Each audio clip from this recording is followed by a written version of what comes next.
Mga cart lover, uubra pa kaya ang power ni Manny Pacquiao sa boxing? Well, mayroon siyang dalawang napipintong fight ngayon.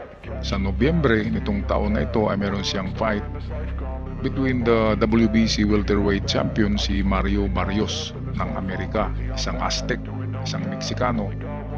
At ngayong July 28, malapit na isang buwan na lamang ay meron din siyang fight against an MMA fighter, at ang laban dito ay boxing, hindi mixed martial arts. Isang champion ito sa Japan, si Chichiro Suzuki.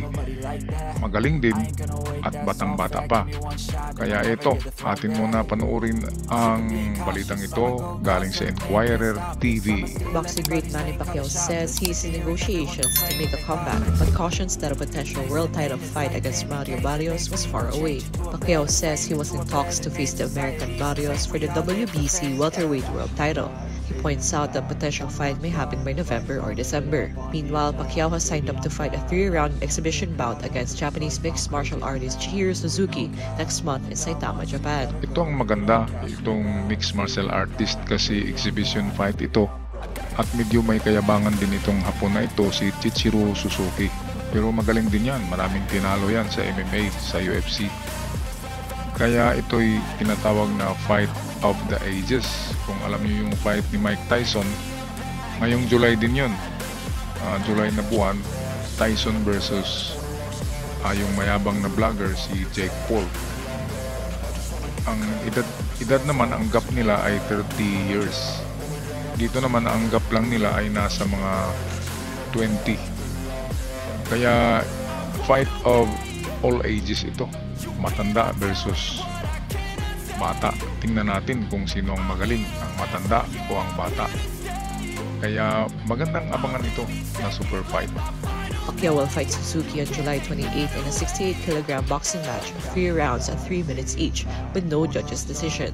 Pacquiao, who is now 45 years old, earlier admitted defeat in his bid to fight at next month's Paris Olympics. Dito naman ay nagbid si Manny Pacquiao na lalaban siya sa Paris Olympics sa boxing.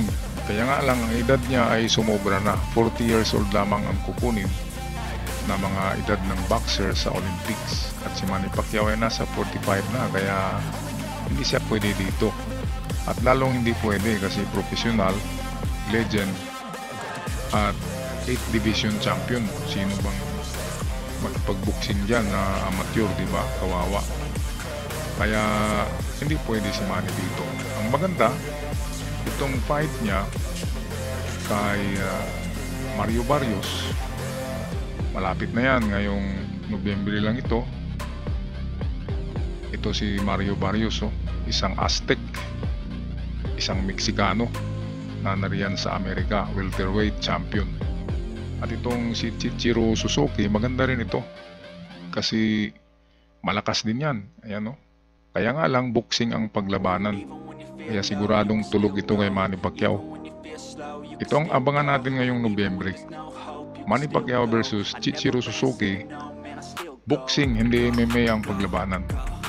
Okay, so hanggang dito na lang mga good news. Mga cart lover, ako magpapaalam na. Maraming salamat. God bless us all. Hustle hard, hustle every single day. I'll be making moves till I'm buried in my grave. To the system, I don't wanna be a slave. I've been doing shit my way, or the highway. And in the driveway is a nice range, 'cause